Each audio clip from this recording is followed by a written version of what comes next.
What's up, Instagram? Happy, let's see, is today Saturday, right? Happy Saturday, everyone. Hope you guys are doing good. I'm going to be jumping on with Thomas DeLauer here in just a second. So if any of you guys don't know who Thomas DeLauer is, you definitely should know him. So he'll be joining us in just a second here. So if you guys do have questions for Thomas DeLauer, please just ask them below. But I'll be, what's up, Fitness After 55, Life My Way. What's up, Joey 3N1? How are you guys doing? Okay, let me see if I can add him. Let's see, where's Thomas DeLauer? I don't think he's on yet. But he'll be jumping on pretty soon. So Thomas DeLauer is another, I guess you can say, fitness influencer. There's lots of different ways to say that, but basically he's also a good friend of mine as well. And so he's going to be joining me as well on this Instagram Live. There he is, Thomas. What's up, brother? Go.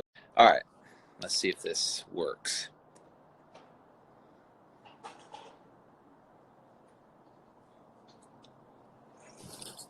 There we go. Thomas, what's up, man? What's happening, man?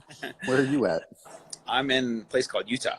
Oh, you're still, it's like it's kind of, the background is kind of blown out, so it looked like you were in some tropical paradise. I wish it wasn't a tropical paradise right now, yeah. But Utah's not too bad either. Are you in California? Yeah, we're up in Monterey right now. So okay, decided if we're gonna be held up, we might as well be held up somewhere we can at least get outside and be in some trees. Same here. We got the mountains. We could go for a hike, and I'd rather have some outdoors to be able to go out and breathe some fresh air. But so how are you managing all this, man, with your family, staying positive and managing your stress? The honest truth is not a lot has really had to change for me yet. I'm kind of an introvert to begin with. That's why I built a brand in terms of video, because I can reach a lot of people and still be my introverted self. So but I think the fear that everyone's kind of got right now is just what's around the corner. And the most important thing that you learn just through meditation or whatever you're doing is you just have to be present. You just have to take it day by day, because the hardest part with everything is no one really knows what's fully going on, right? So it's you just have to live in the moment. And quite honestly, it's an opportunity, like so many people have said, to spend some good quality time with the family. But then from the personal development side of things, I mean, I'm getting a chance to work on things like mobility and things that I normally wouldn't work on, because I'm just wanting to get into the gym and get in, get out.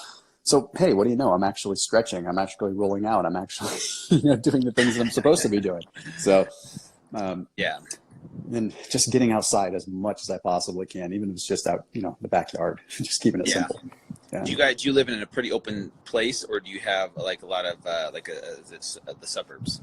Well, no, so I don't know if people are familiar. We're up in Carmel. So Carmel is, I don't know if you've been there. It's coastal. It's, so my backyard, I don't know if I can flip the camera around.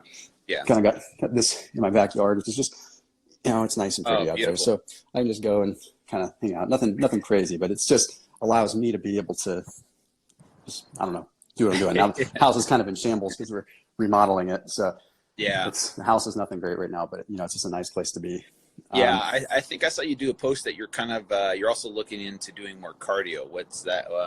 I'm a big cardio guy anyway. I mean, honestly, it's, not everyone knows my kind of full story, but I was up there blowing some leaves behind me. I guess the sun must have come out. Anyhow. Yeah, I mean, I ran my first marathon when I was 11 years old, and that's one of the reasons why. Yeah, so I was a big long distance runner. Wow. Damaged my knees running so much, and then that's ultimately why I gained so much weight. To be completely honest, because it's just I went from being this long distance runner that could legitimately probably eat 8,000 or 9,000 calories a day and not have a problem, and then all of a sudden was sedentary. So it was a big change for me. So my heart and soul loves to run. I really do enjoy it, and it just makes it tough when you're in a situation where so much of my brand is now dependent on carrying muscle. And you talk about how it messes with your mind, right? My brand is so built, and I'm oh, Thomas is the muscular guy. So I actually don't run as much as I used to, because just that, right? I'm okay, I don't want to lose a bunch of muscle.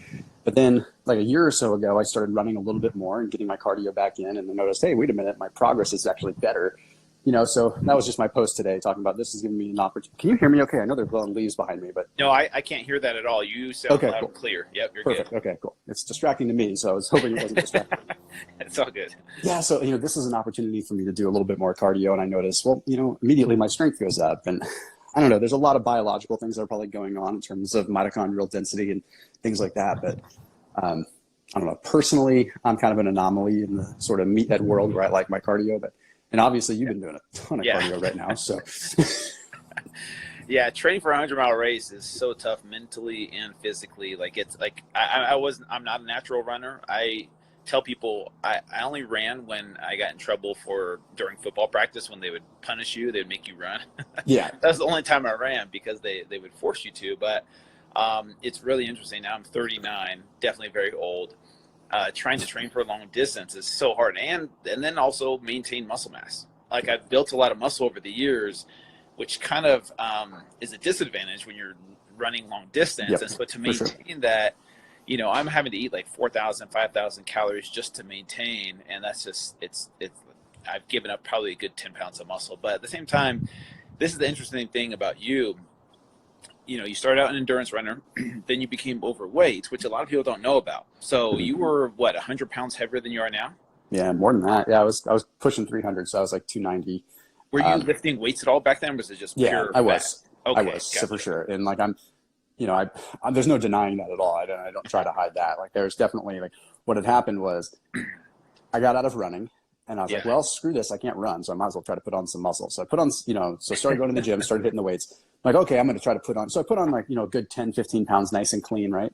Yeah. And then all of a sudden I enter this crazy stressful corporate environment and I'm working out like 2 days per week, but I'm following all the fitness magazines that are saying low volume, high intensity, so I'd be like, cool. I was like, I mean, if I can just be honest, if you've ever seen the episode of South Park where it's Cartman, like the beefcake one, that was me. Yeah. I'm buff, dude. Yeah. I'm buff. I'm like, no, Thomas, you're not. So that was me. And it just kept going. And until finally I was working out 1 day a week. And then it was just like, okay, something's got to change. So I was definitely lifting, but I wasn't lifting a lot. Yeah. And it wasn't, a lot of things that people don't fully, people don't talk about it a whole lot, but when you have sort of a foundation of endurance to begin with, there's something that happens, again, mitochondrially, right? Even in the brain too. So it's like, if you've conditioned your mitochondria at a very young age, there's probably an argument that you have a better ability to build muscle.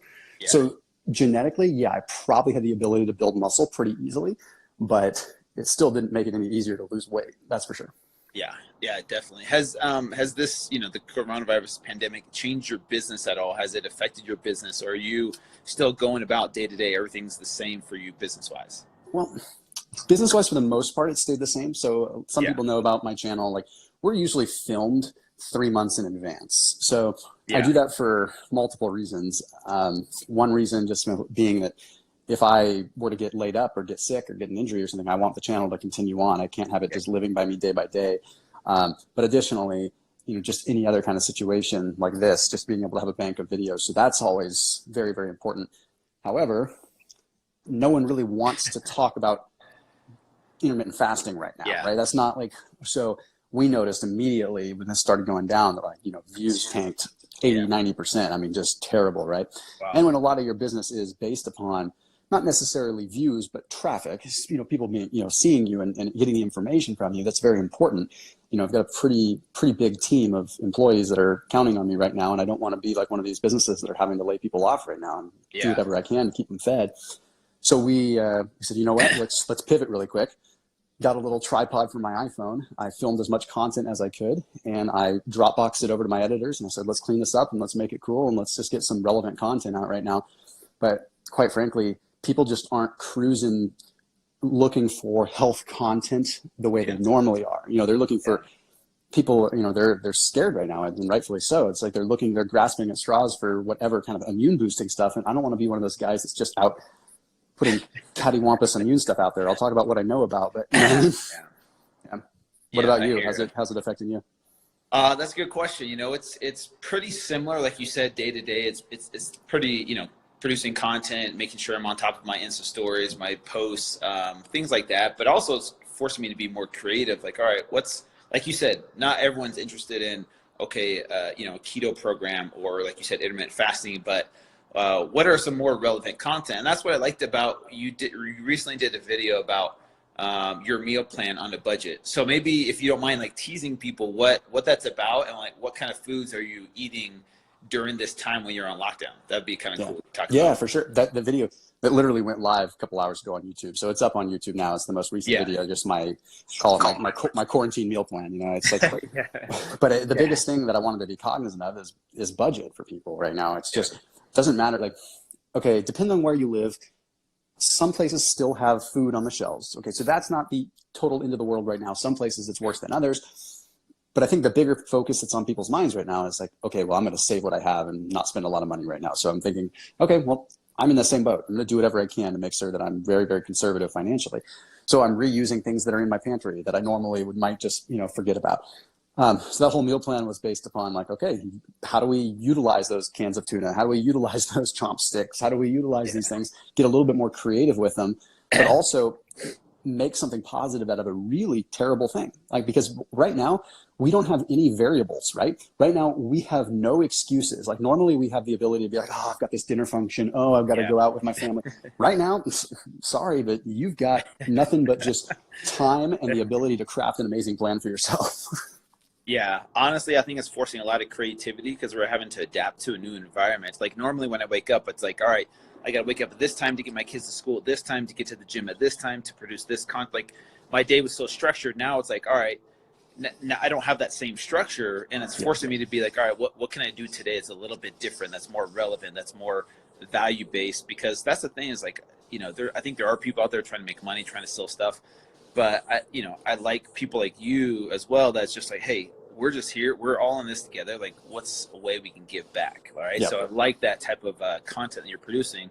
Someone wants to know when your book is coming out.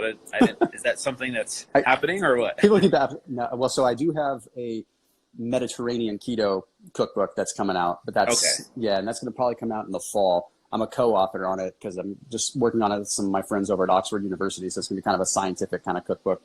So it's scheduled for the fall. So, but I think they were just kind of being somewhat just like, hey, when are you going to finally write a book? Because I haven't really talked about it. So this is actually kind of the first time I didn't know about that either. So. So I think they were just kind of being like, hey, dude, when are you going to finally write a book? Because I've been actually wanting to write more, do more in like the personal development book kind of stuff, because it's like, I think that's a bigger piece of my life that people don't get to see on social, is kind of the personal development and the family side of things, and how, nutrition plays just a big role in just how you view the world and your perception. So if I was going to solo write a book, that's going to be what it's going to be. So. Yeah, no, I love that. That's kind of what I'm about, is not just the physical transformation. I think, that you've conquered the physical transformation arena, and you realize that that's not the fulfillment. That's not the thing that people are chasing after, that thinking that's the thing that's going to bring them happiness and fulfillment in this life. But you've conquered that. You realize that there's more to life than just that. Like, there's more to life than getting, 5% body fat. Like, that's cool. But what else is there? I think the personal development thing ties into the physical transformation aspect of what you're trying to do. And that's where I think you can really provide true transformation for people versus just just the science, right? So I think that's really cool. You're looking into doing that. And what else was I going to say? Oh, your family. You have 2 kids now, right? Well, so that's the biggest stressor right now. Is Amber I was going to ask you about that. 9 months pregnant, right? So we're like, crap. Do we need to look into a home birth? Like, I was going to ask you about that. Yeah. We're currently noodling on it. Like, what are we going to do? So it's so right now, I mean, those that follow my wife know that she's having somewhat of a high-risk pregnancy right now. It's like there's some complications going on, placental abruption. Nothing. Anyway, it's all mechanical stuff. It's like there's a placental abruption and now the baby's breech. So it's like, okay, great. So we're thinking like, okay, if she were to go into labor, it would be a C-section in the middle of this chaos, right? Yeah. So we're trying to flip the baby. But B, it's like we're just. Okay, we have to bring a newborn home in this mess. So we're kind of just like, hold on as long as you can, Amber, because if we make it to the due date, which is May 5th, hopefully a lot of this stuff will just be a little bit simmered down. And then little Tommy is 2.5. He's doing good. Yeah. He's loving all the time with mom and dad. So, it's great. I realize I have a mad amount of respect for you because, obviously mad amount of respect for my wife, but that goes without saying. But like to be able to concentrate and try to get some work done, and I'm like basically I have 2 hours when he naps. Yeah. And I might be able to, and the thing is like, it's the guilt, and it's a good thing. It's like I don't want to be on my laptop or on my phone in front of my kid. Like, it's tough, and I think most parents agree, and it's part of life right now. But the last thing I want to do is be like, hey buddy, I'll just be a second. I'll just be a second. He's there playing by himself. It's like, oh, that's the worst. And so, man, how you do it, as a single dad, man, mad respect. Thanks. Yeah, no, it is hard for sure. And it does force you to adapt and change because my girls are older, they're 8 and 10, and it's like I feel guilty because sometimes I'm like, hey, I have a podcast, you guys don't have school today, so I need you guys to kind of occupy yourselves and entertain yourselves. And so like I will give them the the TV, or I will give them the iPad every once in a while, and you do feel guilty about that, but at the same time it forces me to treasure the time that we do have together, so that we are spending quality time. It's not always about quantity, but it is about quality. But for example, this week I don't have them.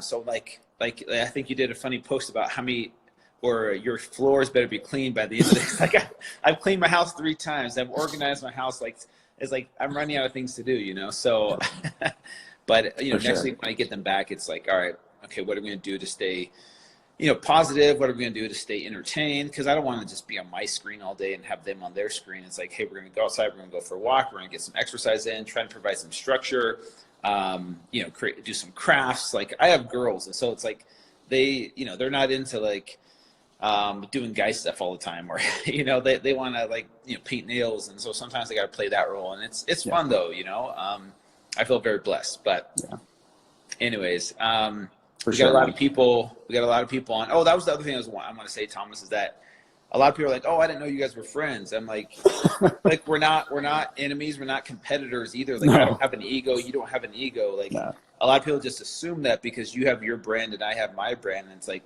once we met each other in person, it's like, there's no ego there at all. No, so not I at all. appreciate that not about you.